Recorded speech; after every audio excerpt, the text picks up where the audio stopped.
아직도 많은 분들이 가정폭력에 대해서 가정폭력은 집 안에서 일어날 수 있는 부부간의 문제다라고 생각하시는 분들이 많이 계신데요. 가정폭력을 당한 사람의 입장에서는 어떨까요?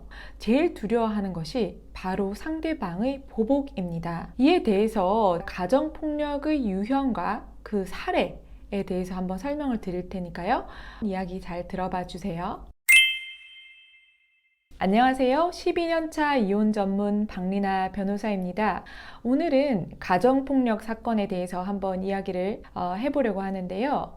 많은 분들이 가정폭력에 대해서 아직도 그 심각성을 인지하지 못하고 계신 것 같아요.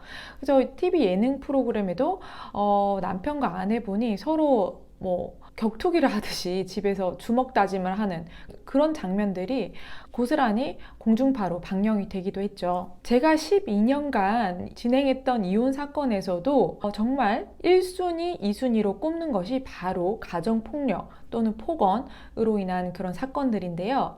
이런 가정폭력의 경우에는 단 1회로 끝나지 않는다는 특징이 있습니다.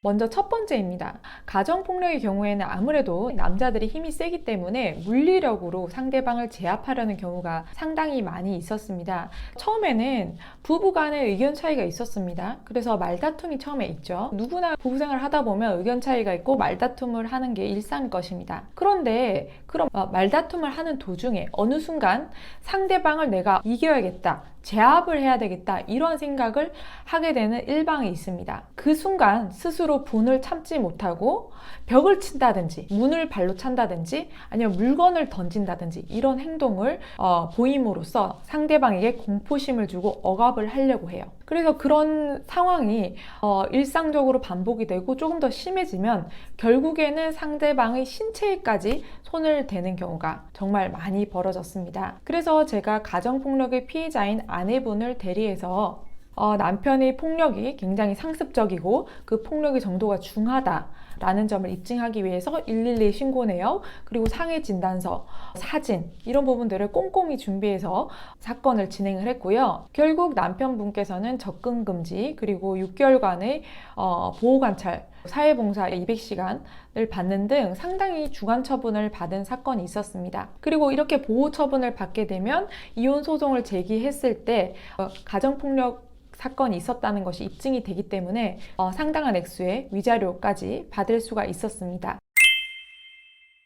두 번째 사건인데요. 이 사건의 경우에도 가정폭력이 경미하게 일어나기는 했습니다. 그런데 이 가정폭력 사건이 단순히 남편의 가정폭력 이런 것만으로 이루어진 것이 아니고요. 시초가 된 것이 바로 아내의 외도였습니다. 그래서 제가 남편분을 대리를 했는데요. 아내가 먼저 외도를 하셨고 외도를 한 상황에서 이제 남편이 그 증거를 이제 발각을 하게 된 거예요. 그 부분에 대해서 아내분한테 따지니까 서로 화가 나게 되죠. 화가 나는 그 순간에 서로 이제 팔목을 잡고 서로 이제 약간 실랑이가 있었던 것입니다. 남편의 입장에서는 아내가 물론 외도를 했긴 했지만 어린 자녀들도 있고 본인은 이혼을 하지 않겠다, 아내의 외도를 용서를 해주고 나는 같이 살고 싶다, 이런 입장이었거든요. 그런데 오히려 아내분 입장에서는 상간난 조금 깊은 사이였었고 남편분과의 이혼을 원하면서 오히려 남편을 가정폭력으로 고소를 한 사건이었습니다. 그래서 이 사건의 경우에는 어떠한 상습성도 없었고요. 아내의 외도로 인한 이런 재반 상황을 참작해서 형사사건으로 기소가 되지 않고 가정보호사건으로 송치되었습니다. 그래서 가정보호사건의 재판이 열리게 되면서 저는 이제 남편의 보조인으로서 출석을 하게 되었던 것이죠. 그리고 법원의 폭력이 경미하지만 어찌됐든 일어났던 그 경위를 제가 설명을 드렸습니다. 의견서로 물론 증거와 함께 제출을 하게 된 것이죠. 이 외도 과정을 서로 이제 설명하고 좀 다투는 과정에서 약간의 실랑이가 있었다라고 제가 주장을 했었고요. 그런 과정이 참작이 됐습니다. 이 사건에서는 아내분이 남편분을 형사적으로 고소를 하시면서 이혼 소송까지 제기를 했던 것이에요. 그래서 저희 입장에서는 이혼 소송도 방어를 해야 되는 입장이었죠. 왜냐하면 우리는 이혼할 마음이 없었는데 상대방이 나의 폭행을 이유로 이혼을 제기를 한 것이기 때문에요. 그래서 아내의 외도가 먼저 있어서 아내의 유책성을 저희가 강조를 했었고요. 약간 폭행으로 인정될 수 있는 이런 부분들은 그 외도로 인한 그 결과로 볼 수 있는 부분이지 그 폭행의 정도도 심하지 않다라고 이렇게 주장을 하게 된 것입니다. 그래서 법원 실무에서 보면요, 이렇게 아내분이 물론 폭행으로 고소를 했지만 이혼 소송에 유리한 증거로 쓰기 위해서 고소를 하는 경우가 있기 때문에 가정보호 사건의 심리를 이혼 판결이 어떻게 나는지를 보고 결정을 하겠다라고 하시는 재판부도 많이 있습니다. 그래서 가정보호 사건의 재판이 상당 기간 미뤄졌었고요. 그 사이에 이혼 사건에 대한 판결이 있었는데, 이 이혼 사건에서도 아내분의 외도가 굉장히 길었고 그 증거가 충분했기 때문에 이혼 사건도 기각이 되었습니다. 결국 이혼 사건이 기각되면서 저는 기각되었던 그 판결문을 가지고 가정보호 사건에 이제 제출하게 되었고, 가정보호 사건에서는 참작할 만한 사유가 있다라고 판단이 돼서 불처분 결정이 나게 되었던 것이죠.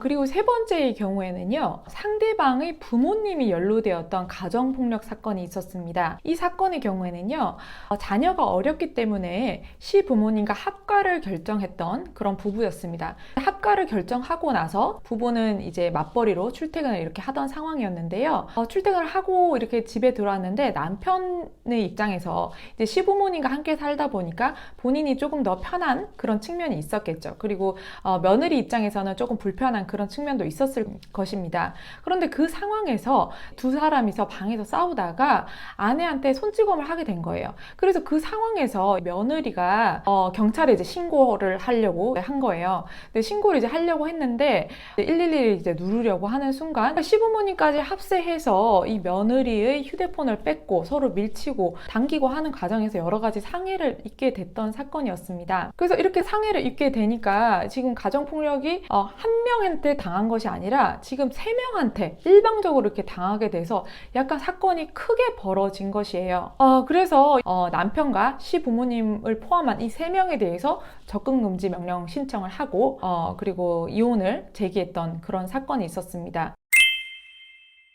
오늘은 가정폭력이 개입된 이혼 사례 3가지에 대해서 한번 설명을 드렸는데요. 가정폭력은 단순히 이혼 사건으로만 되는 것이 아니라 사안이 중대하다면 형사사건으로도 폭행죄 또는 상해죄의 가해자로서 형사재판을 받을 염려도 있습니다. 그렇기 때문에 가정폭력 1회라도 벌어진다면 그 부분에 대해서 112 신고 등 여러 가지 증거를 남기셔야 될 것 같고요. 무엇보다도 가정폭력 사건이 일어나면 그 사건의 피해는 고스란히 자녀가 받게 됩니다. 제가 사건을 진행을 해보면 가정폭력이 있던 사건의 자녀들이 틱장애라든지 식이장애라든지 여러 가지 장애를 앓고 있는 경우를 많이 발견하게 되거든요. 부모가 소리 지르고 싸울 뿐만 아니라 물건까지 던지고 서로 폭행을 하고 하는 것을 애가 계속 그걸 봐왔다. 그러면 애한테 얼마나 그 부분이 트라우마가 되겠습니까? 그러니까 절대 어떤 경우에라도 가정폭력은 있어서는 안 된다 라는 점 말씀드리고 싶습니다. 제가 다음 영상에서는 가정폭력이 일어나는 징후에 대해서